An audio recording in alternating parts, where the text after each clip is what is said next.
Hi, I'm Sarah, And I'm Tess. and this is the Basically Bookish podcast. October is one of our favorite times of year, and in celebration of spooky season, we thought we would read a thriller. Today we are beginning We Used to Live Here by Marcus Kliewer, a story that lures us in with its unsettling quiet and a creeping sense that the walls are closing in. The format for these episodes will be a little bit different than our previous episodes.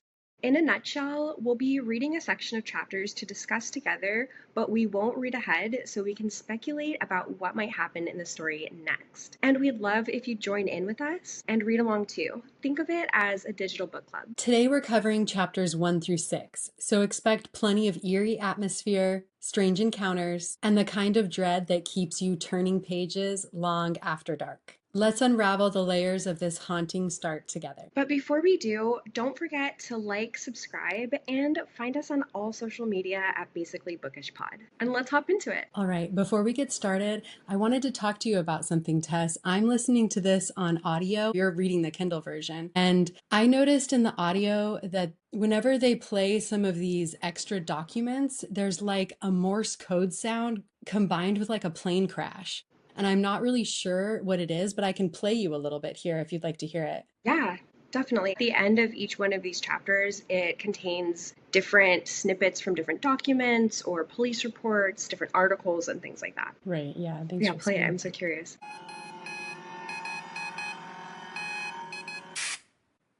Oh, I don't like that.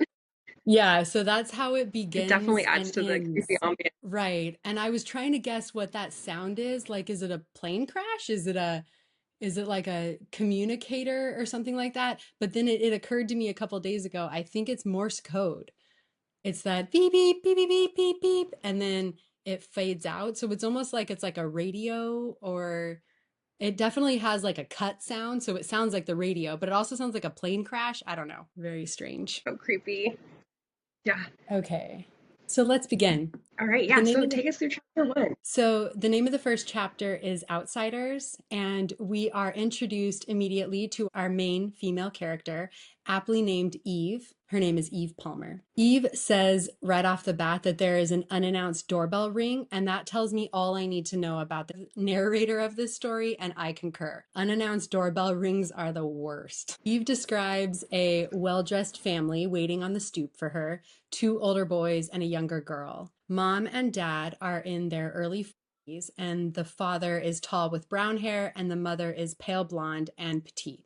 So the book just opens up right out the gate. There is an unannounced doorbell ring, and when Eve goes to the door, this is what's waiting for her on the stoop. The father tells her that he grew up there and would like to come inside and show the kids around. Now, we're hearing a lot of the internal dialogue within Eve's mind, and she's a bit anxious at this point. She's kind of like trying to figure out who this guy is. She's asking a lot of the right questions. She's definitely on edge. And she's thinking in her head that Charlie, which is Eve's girlfriend, will be there shortly for dinner, and this impinges on their plans for the evening, and she is rightfully hesitant. So just a note on the surroundings up until this point, the house that Eve is in seems to be very remote, and she doesn't see a car. She asks where the car is, and the father says that he's parked down the road. And I just want to say at this point that, yes, it's very suspicious. The family does seem really nice, but I was definitely very suspicious of them standing there. While I'm trying to get my bearings, we're hearing again a lot of Eve's internal dialogue. And I'm starting to think that our girl Eve might have a little bit of mental health pathology. She describes times where irrelevant details of reality become impossible to ignore. She's anxious, she's suspicious, I'm and so so I just sorry. wanted to make a note of that. And I'm so sorry if you can hear bells in the background. I've got a kitten who is happily playing with a little toy over here. So let me just try to grab her. Please continue. She's so cute. Okay. Yes, Pepper, please pay attention. But yes, also the image that Eve paints of imagining this family just kind of walking out of the wilderness was Right. so disturbing. It was. And they're like, I don't know, I get the impression that they're like well dressed in a way that doesn't really match the time period.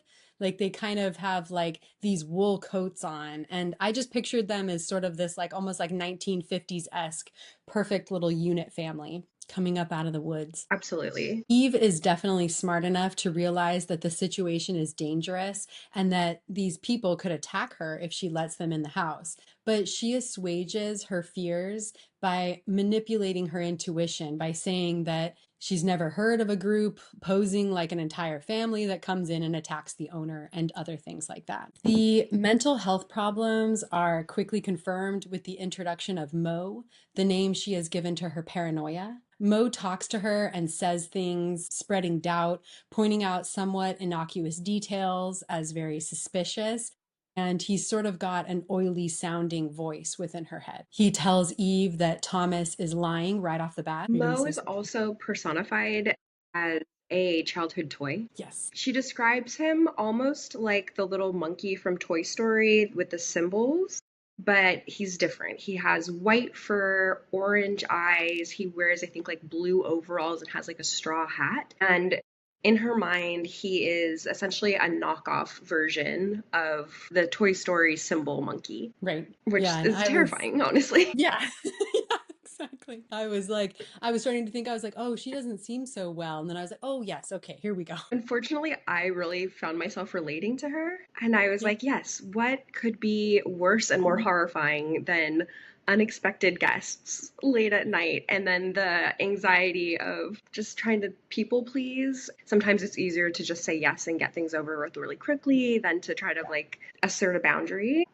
But yeah, Mo definitely a red flag. Yeah. Mo tells Eve that Thomas is definitely lying. So Eve decides that she is going to tell Thomas that she's going to ask her partner Charlie before they come in if that's okay with her. And so she's going to call Charlie and then she'll be right back. So she tells them that Charlie said it wasn't okay, even though she wasn't able to get a hold of Charlie. And at this point, I was starting to think, is Charlie even real? But it is quickly fixed that she is real. But so Eve tells Thomas, Charlie said it's no good, and I'm sorry, you'll have to go. And you know what? To be honest, Thomas and the family actually seem like okay by this. The entire time he's telling Eve like it's no big deal if this is too much and things like that. And so he seems really normal if you can get around the noise within Eve's mind. The man gives a business card to her and he turns to leave. It's a genuinely normal enough encounter aside from them showing up in the first place under the circumstances. They basically leave, but they're walking away and Eve feels bad going back and forth in her head. She sees the youngest girl was a bit downtrodden when she had to turn away, and so she calls them back. The chapter ends with a third person narrative of the house. It's like reading the listing when the house was up for sale. And I'll give you a little bit from what they said there. It's a 2,000 square foot house with 4 bedrooms, so it's huge. It's over 5 acres. It has a natural pond on it, and on the other end of the property, it has a waterfall. It's situated on what's called Kettletop Mountain. And again, I wanted to note that whenever we're hearing these documents like this listing for the house, it appears at the end of almost all the chapters, and it's almost like a Morse code with a paper rip or a mayday noise or something. And that's the end of the first chapter. Those are our outsiders, or maybe somebody else is the outsider. Chapter 2 is called Memory Lane, and we're being introduced to the family. Thomas, Paige, Newton, and Kai and Jenny. Kai was previously mentioned as looking like his mother, the blonde one, and Eve has kind of identified him as maybe the troublemaker, and he's called Cocky by his father. There's something about the way that Eve narrates this part, narrating to the reader, like everything is very suspicious, and it seemed very like blown out of proportion from what she was calling her broken spidey sense. And I really feel the anxiety, suspicion, but honestly, the family seems really normal. They hand all their coats into the closet, and there's a convincing familiarity when Thomas does that. So it puts Eve at ease that he must be telling the truth, that he's familiar with the house. The house is a bit dilapidated, but the plan is for Charlie and Eve to flip it. And so there's a lot of things around the house, just open boxes. Eve thinks that Thomas looks older than she initially thought, and I wanted to mention that. We also meet Shiloh, which is Eve's border collie mix. We learn that both Shiloh and Charlie have heterochromia. One eye is different color, and they have one blue eye and one brown eye. I just wanted to give all these details. Who knows? Thomas mentions having the original blueprints of the house, and we learn that we don't know the trail of events that led to the house being up for sale. The bank called it a clouded title, but Thomas says that he'll email the blueprints to her, and he eats some mints in his pocket at that time. And it's just sort of a casual conversation they're having. But Mo tells Eve in her mind that those aren't mints and that they're actually drugs. It's a very interesting little back and forth that they're having. And we're walking through the house. They've decided to go through and do the tour all together. They've come across some malformed horses on one of the banisters that apparently Thomas's mother carved into the banisters all over the house. And also what is described as some circles with several intersecting lines in the center. They kind of show the symbol as like a circle with all these intersecting lines that come to a point. Thomas says that his sister drew them, and little darling Jenny takes out a crayon and transfers the image onto a paper before they move down the hall, where Eve is excitedly following them to hear more stories about the house. At this point, she just wants to learn as much as she can about the house from Thomas. They come across an area that Thomas is sort of upset about, and he's got like a look on his face like he's not too happy. He explains that there used to be a dumbwaiter there, and he picks at the wall where a handle could be, but it's been wallpapered over. Eve remarks that Thomas seems a little bit angry about the wallpaper being over the dumbwaiter. Right. And he also mentions that the dumbwaiter goes all the way down to the basement. And so immediately when that sentence was there, I was like, okay, well, I know we're going to the basement. Yeah, that's a good point. There's also a point where he asks Eve about a chandelier made out of antlers, and she says that it wasn't there when they moved in. Sorry, but it was, and she actually sold it.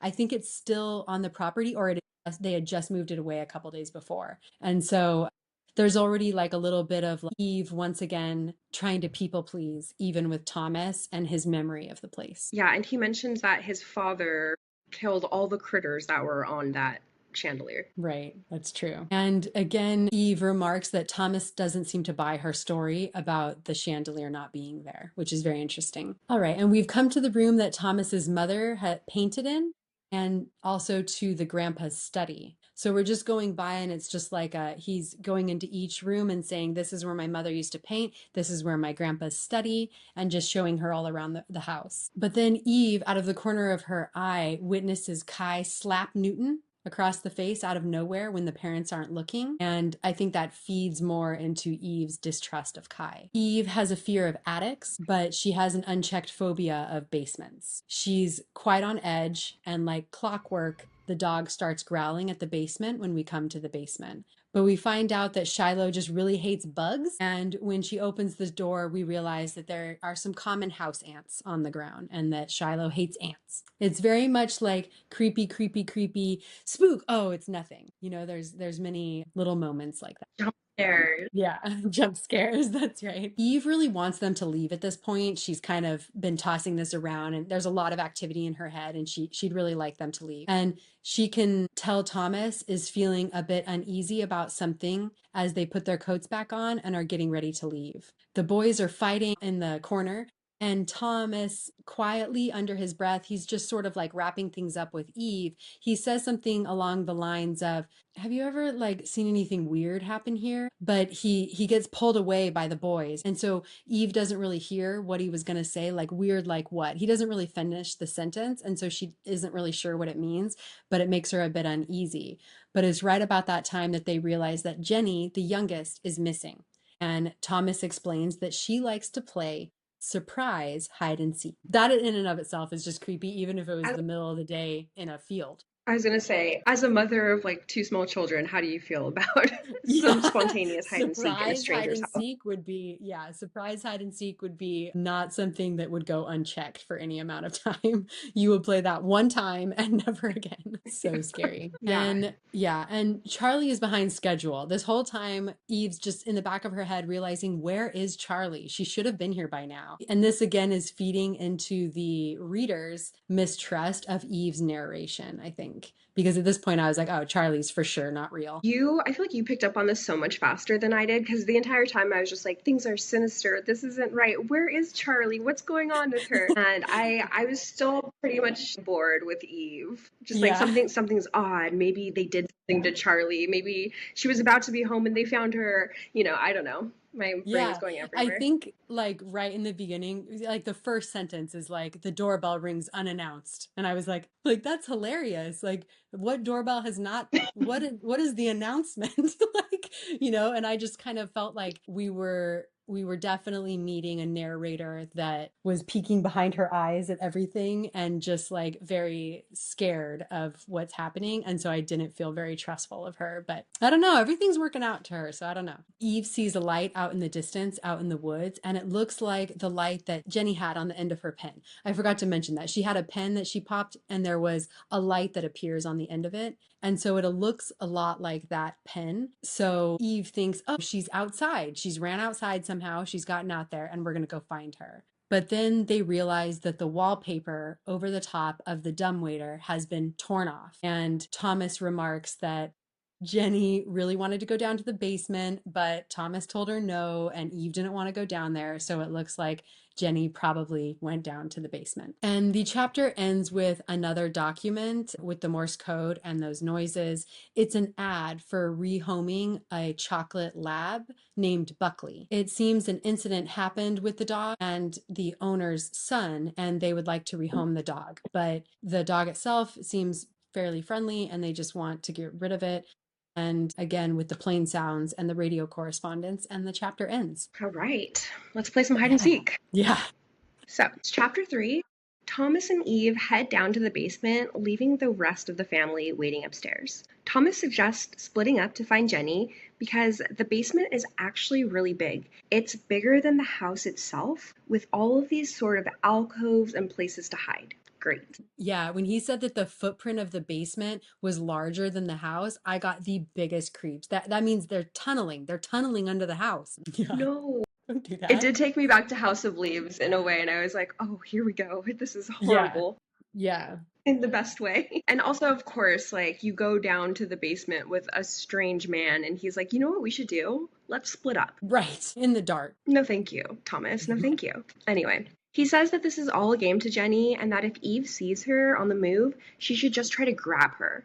Because if she waits and calls him over, Jenny's just going to run and hide again, and they're going to be here all night. And what kind of freaky little 7-year-old girl wants to play hide and seek in a dark basement, I ask myself? Yeah.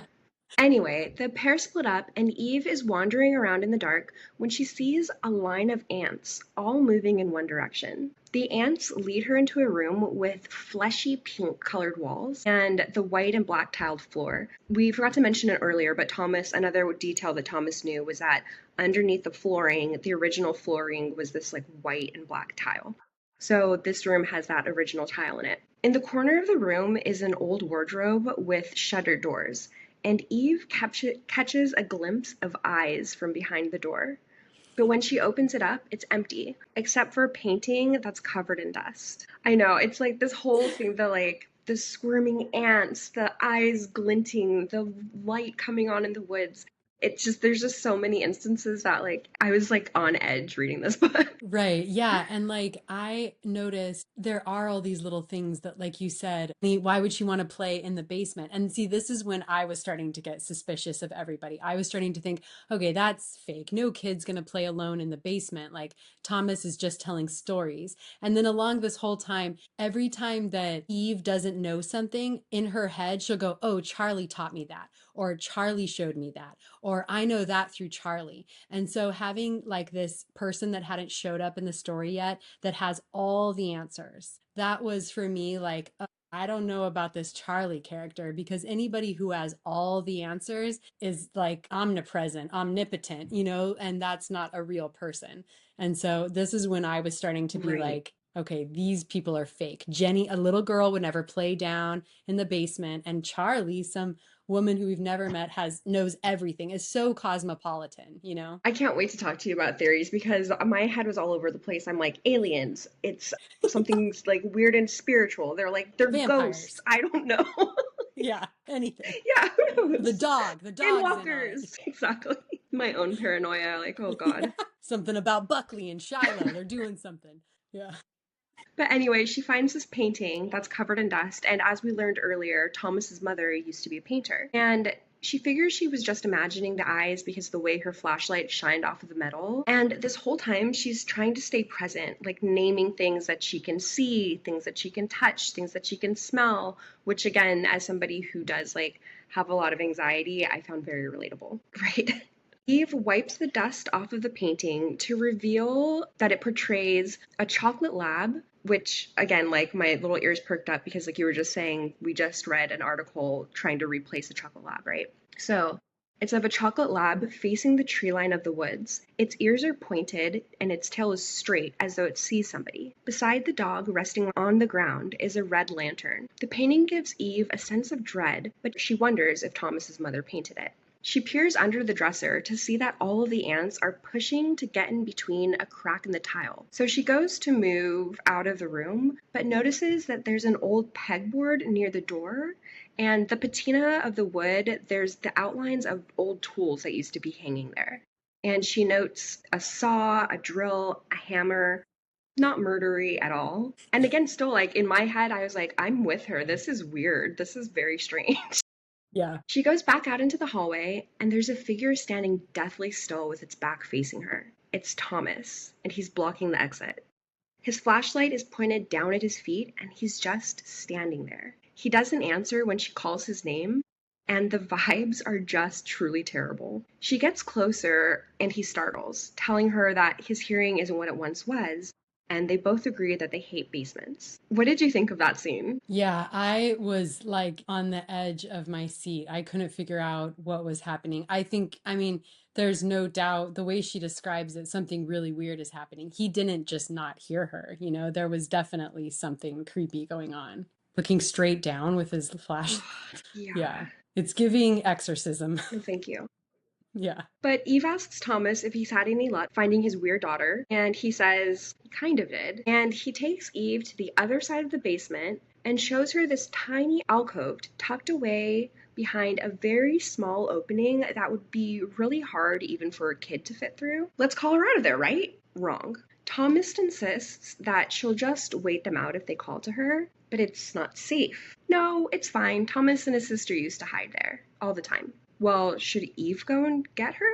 No, even if she could fit in there, good luck getting Jenny out because she's a biter. And isn't that totally in opposition with what he told her to do earlier, aka just grab Jenny? So again, like things are not adding up here. Right. But now Thomas thinks it's best to just go upstairs and wait her out. Thomas calls out to Jenny, saying that they're heading back up, and he does a little knock and response callback. And somewhere off in the distance, they hear 2 knocks back. I would have left. I Yeah, would have left the dead. house. Forget about it. Yeah. No. Straight to jail, burn it all. Yeah, that's right. Burn it down. Eve is questioning these parenting choices, but ultimately she's happy to get out of the basement, so they head back up to the cellar.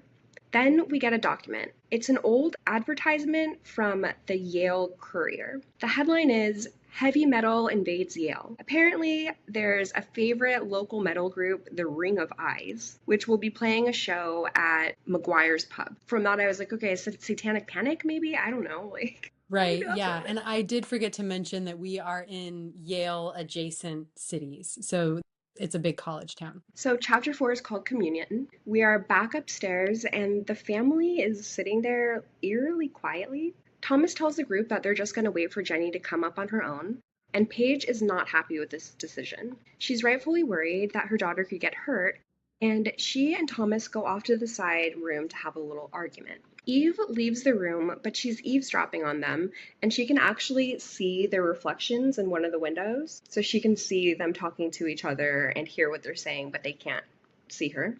But we find out through this conversation that the family is moving to Minnesota, and nobody is really happy about it, but Thomas says that they don't have much of a choice. Jenny apparently hasn't run off like this in years, but he's sure that once the family settles in, things will go back to normal. At one point, though, Thomas makes eye contact with Eve through the window reflection, and it is definitely a jump scare moment. Paige and Thomas continue to bicker, and Paige tells him about a story of a woman who froze to death after 30 minutes of getting stuck in her broken down car, which obviously makes Eve start to worry about Charlie because we still haven't heard from her and she's really late. Eve pulls out her cell phone to call again and realizes that her screen is cracked, which she doesn't remember when that happened, and that was when I was like, oh, wait a minute.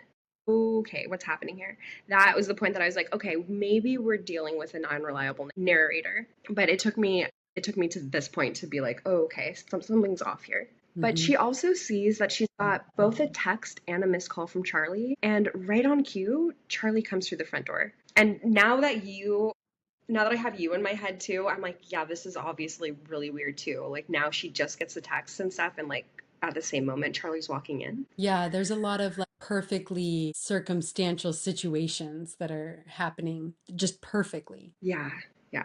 So Charlie apologizes for being late. She's shaking snow off of her coat and says the roads are getting really bad. And she's quickly introduced to Thomas and the family. They explain the situation, and Charlie asks him if that's their moving truck down the road. Okay, so phew, like they didn't just not have a car and wander Yeah. out of the woods or just like float a couple inches off the ground. Charlie says that her little brother used to run off similarly to Jenny. Also very convenient too there. And Yeah. her and Thomas are kind of making small talk. It seems like Charlie's even warming up to him a little bit, which sends Eve into an internal mini tailspin, as you would. Yeah. Like, like when you're just getting the creeps from somebody and like your partner or your friend or someone you're with is just like, vibes are totally cool Yeah. here. And you're like, what do you Yeah. mean? Ultimate betrayal. Ultimate betrayal. Thomas says something like, well, don't let us ruin your dinner. We'll stay out of your way, which of course prompts Charlie to invite them to join in. After a brief sidebar, where Eve can't fully vocalize her concerns because she's afraid that speaking them out loud will make them real, we sit down for the most awkward meal of all time. The wind is picking up outside, and even though there's no storm forecasted, Eve is growing increasingly worried that they may close the one road in and one road out of town. Thomas is down in the basement, because of course he is, and he's trying to coax Jenny out. And Eve, Charlie, Paige, and the boys are all sitting around the dinner table. Nobody's eating except for Charlie because the family is waiting for Thomas, but Charlie doesn't really care about social propriety in the same way, at least. Eve notices a faint penny-sized tattoo on Paige's neck. It's of a thin line black circle, but it's really blurry as if she had it laser removed. Paige notices and explains that she got it in college, but says she got it before meeting Thomas. Eve asks how Paige and Thomas met, but before she can respond, Thomas is back in the dining room. Still no luck with Jenny, but he sits down at the table and finally his family can eat, but not without saying a prayer first. Thomas says a quick, funny joke prayer, but Paige is not having that, so she takes over. Eve gets the feeling that Paige is very devout, but Thomas may not be as much, and she wonders what that dynamic is like between them. During the course of the meal, we learn that Thomas is really into photography, and he had a photo lab that went under after the digital age, and now he's taking a position teaching photography at a community college. Charlie offers them wine. Thomas looks to Paige, who answers for him. No, they don't drink. The conversation turns to religion, with Paige asking about a Bible she saw in the living room. When Eve says that it was a gift from her parents, Paige asks if they're aware of her life choices, an obvious snipe at the fact that they're two women in a romantic relationship. And this kind of riles Charlie up because she's the type of person that loves that sort of confrontation and to be able to put people in their places. Thankfully, things stay somewhat civil, though they do get a text alert warning of an overnight storm and recommending people use winter tires. A concept that I, as a native Californian, was like, winter tires? What? No idea. No idea. They don't change the tire, right? I I mean, hope we I get some guess, comments like, and about that. I would love to know. Please let us know. Like, is it like a little snuggy jacket that you put on over the tire, or do you have to like go and change out the tire? Please You know? educate us in the sunny California. Is it like chains? Like, I know tire chains, you know? Yeah, I don't know. but winter tires. Winter tires. Anyway, so a tree falls in the distance, and Thomas mentions that he hopes the power doesn't go out and that it did all the time when he was a kid. So I just know that that's in our future. Great. Yeah. All of a sudden, Jenny is in the room and she's apologizing profusely. Okay, they have all of their children. They should get on the road before it gets worse. But maybe they should help clean up after dinner first, Thomas suggests. No, we're fine. Both Eve and Charlie respond, we're good, we're good. Yeah. But unfortunately, Jenny says that she lost her pen in the basement. Eve offers to mail it to her if they find it, and Thomas says that they'll just get her another one. And finally, this Brady Bunch from hell is out of the house. As she's watching them go, Eve feels like something is off that she just can't quite put her finger on. And she thinks about the time when Thomas was going to ask her if she saw anything strange in the house, but he was cut off before he could finish. But surprise! Charlie got another phone notification. The bridge is closed due to bad weather. Chapter ends with a little blurb about laser tattoo removal from Wikipedia. Yeah, there's a bit, I'm sure you mentioned it, but the name of the chapter that you just read was labeled Communion, and I was raised Catholic, so I Yes. just wanted to say there's a little bit in the chapter, in this chapter, in the Communion chapter, about how hard it would be to lose your faith at an older age. This is when Eve realizes that Paige is a little bit more devout than Thomas. She remarks on this in her head, and how hard it would be to lose faith in general. And this is what I love about books. Even when you aren't in that headspace, prose can bring clarity and community to something deeply personal. You realize you aren't alone in some of these experiences, that they are universal. And I enjoy that so much about books. And I encourage everyone to read fiction, because you can't believe how much art imitates life, imitates art, and how much it'll help you through things. The next chapter is labeled Refuge, and it starts out with the family is sleeping up in the upstairs study. Finally, Eve and Charlie get some time together, and Eve tells Charlie what happened in the basement. Of course, it doesn't sound like much to someone else, so Charlie isn't buying it. I sympathize with Eve and her inability to make it sound like what it really was, but I'm wondering, like we've both described, that maybe also in Eve's life, how we're feeling that Eve could be an unreliable narrator in the book. I'm wondering if Charlie also has that opinion of Eve, that maybe she's a bit of an unreliable narrator. And so Right. I that's think that coming through. yeah, I definitely think that that is part of their dynamic. There's like a little story about like she thinks they're on a camping trip and she thinks that there's a bear outside, but it's like a bush or Yeah. something. Yeah. And Charlie, again, I with don't know. being the more confrontational, more argumentative one, Eve kind of takes the step back, and Charlie's kind of the lead and everything. Yeah. And there we go. And yep, next thing we hear is a story about when they were camping and Eve was certain there was a murderous bear outside. It ended up being two bushes. So this casts a doubt on our storyteller. Eve does tell Charlie that Thomas asked her if she has ever seen anything before he trailed off. And Charlie remarked that it would have been a much quicker evening had she opened the door, and would have just been like, yeah, no, bye, and doesn't really have anything to comment about Thomas's strange little things that she said. I think, yeah, Charlie was getting along with them, but she keeps her distance. Eve has very few photos of herself, we learn, if any, she admits. And Charlie took one of her quite a while ago and wears that photo of her in a locket around her neck. And she got it in town today. And so Charlie is showing Eve the new necklace. Then, while they're having this cute little exchange, Shiloh shows up again, being spooky and growling and being weird, suspicious of everything. They follow where Shiloh is looking at the front door, and they realize it's just randomly open. Which that would be it for me. I call that a night, folks. See ya. I'm not going over there. No, thank you. That's Same. just gonna have to stay open. So, because I've seen that movie, and if you go over there, there's something over here or over there or behind there, and it's gonna come down and get you. There's so many moments of this book that you're like, don't turn around, don't open. You know what I mean? It's just, yeah. So they just stupidly, in my opinion, just walk straight over to the door, and nothing happened. But they see Thomas is in the yard, hunched over, shaking. Forget about it. Call Yeah. the police. Door shut, and thankfully he's out there. They go to see Thomas, and he's just kneeling there in the yard. And when they get to him, his face is contorted in this terrible way. His hands are on either side of his mouth, and it looks like he's screaming. He's pleading with nothing, apologizing, and terrified. That would be the end for me. So even I even hated this. scarier fashion, instead of, yeah, continue. I hated this. And like just coming off of One Dark Window and having that sleepwalking scene in there too, I was like, sleepwalking. It's so terrifying. What is it like about like being Yeah. out of control of your body and moving through the physical world that is Yeah. so just horribly unnerving? Body snatchers, zombies, it's just terrifying. Even worse, which, it might be worse if he kept doing that, but even worse, he actually just snaps out of it as Charlie starts yelling at him. And he just sort of apologizes. He used to sleepwalk, and they decide that they're just going to bring him back inside. And so they bring him back inside, and he's back to normal, and it's just a normal creepy walk back into the house. Eve feels creeped out by the woods as they walk back in, naturally. And at the end, there's an excerpt from a sleep manuscript for a book on a patient described with sleep paralysis.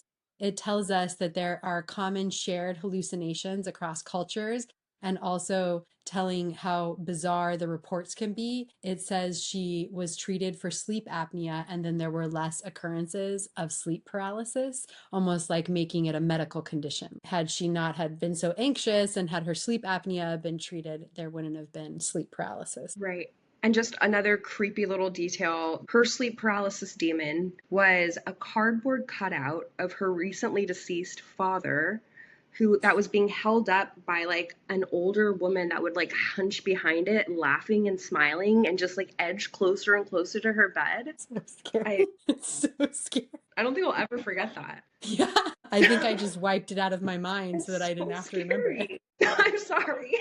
No, it's okay. You must So experience this scary. trauma with me So scary. together.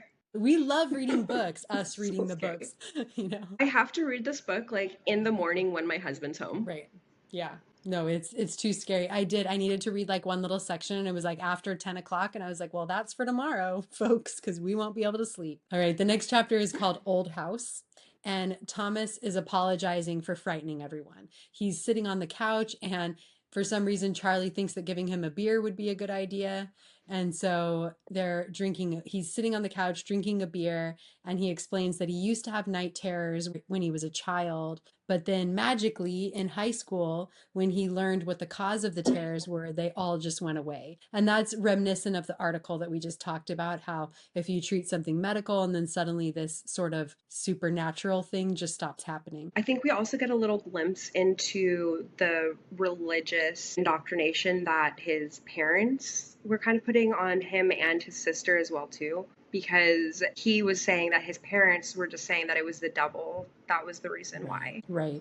he was having the sleep paralysis. Yes. And he explains that this was the first episode he had had in decades. And interestingly enough, he chalks it up to familiar surroundings, being back in the house. He's about to go back to bed when Eve asks him what he meant when he asked her if she had seen anything. Thomas says, oh, it was nothing. That odd things happened when he was a kid. He's about to go up the stairs when he comes back down. He tells them a story about his sister misidentifying things in the house that were changing. She said things were going missing, entire rooms were changing. She believed the house was toying with her. His parents believe she was being tortured by the devil and that they all just needed to pray more. And he tells them that's when his sister started to carve those symbols into the banister and into the walls. And his sister starts to forget everything. And she's starting to have like a real amnesia about the place. Like she forgets her own family. And he tells this really chilling and heartbreaking story about her untreated mental health problems, and that he is personally haunted by the house, if nothing else, meaning that if it isn't actually haunted, he's just personally haunted by it, by the memories and probably the religious trauma and indoctrination. So that story though really reminded me of like a creepy TikTok. I don't know if you've seen this story. It's like a man. What is it? It's like the lamp, the man in the lamp. Have you heard that story or whatever? Yeah, it's like, and then the lamp went weird. Where it's Is just that like, right? yeah, like, well, he just like he starts obsessing over it. All he can think about is about this like lamp. Like one day he's just like, oh, that lamp, like it looks a little off. It looks a little weird. Like there's Yes. something weird Yeah. about that lamp, and that like it starts consuming him, and then he gets closer to it, and then like it like his whole reality is like warped in this weird way. But I got the same sort of vibe where it's just like this like devolving of your reality, or like a schizophrenic break. It's so terrifying. Bringing up another TikTok, but there was a TikTok about schizophrenia, and this guy and this girl are standing in their kitchen, right? And the girl goes, okay, if you make this basket, you're not schizophrenic. And he's like, okay, bet. So he has like a little paper, and then he goes and he throws it into the trash can. And as soon as it hits the trash can disappears. And he like looks up to look at his girlfriend, and she's not there. And then he looks back down and he's standing in a field, and then he looks up again and he's naked. So just like this, there's nothing scarier to me than losing your grip on reality. Yeah, I agree with that. There probably is nothing scarier than that for all of humanity, right? I mean, that's really what we don't want to lose is our grip on reality. That's what we're fighting against constantly, is just hanging on to that thread that makes sense to us and allows us to tell our story. Yeah. Yeah. So he apologizes and goes back to bed. And the chapter ends with Charlie telling Eve that it was likely just severe mental health problems that led his sister to act like that and to say those things. Eve is obviously very creeped out, but Charlie's comes right in with the perfect answer, and Eve falls asleep. And that's part one. How are you feeling about this book so far? I'm definitely creeped out. I love it for Halloween. I love a not so heavy on the scary parts. I love subtle fear, the creeping and just the minor little jump scares that end up being nothing. That's my kind of scary thing, and I get super creeped out by it. How about you? The same way. I think that that might be kind of part of like the genre convention of like a thriller versus like a horror, because I too like there's something so scary about, wasn't that door just closed? People standing in odd ways. There's like religious trauma that's coming up now too. It's just the perfect kind of creepy, anxiety induced story to really, it's not too much for me to handle, but I'm thrilled. I'm being thrilled by this thriller. Yeah, I agree. Yeah, it's so much fun. It's a really cool change of pace. And I think that the author has brought a lot of different elements in that make you go, it's them, it's that, it's this one, it's them. They're part of it, and you're constantly looking around like, I'm gonna find it, I'm gonna find it, I'm gonna find it. And it's really fun. It's really got a hide and seek element to it within the text. Yeah. Yeah, I'm loving it Hmm. so far. I Yeah, can't wait to keep reading. And me too. if you're reading along with us as well, please let us know what you're thinking of the story so far. Did you have a favorite scene? Let us know. We'd love to hear from you. That's it for today. The unease is only just beginning. We can already feel the author tightening the screws on both the story and on us as readers. Next week, we're going to cover chapters 7 through 12. So if you're reading along with us, that's your homework for this week.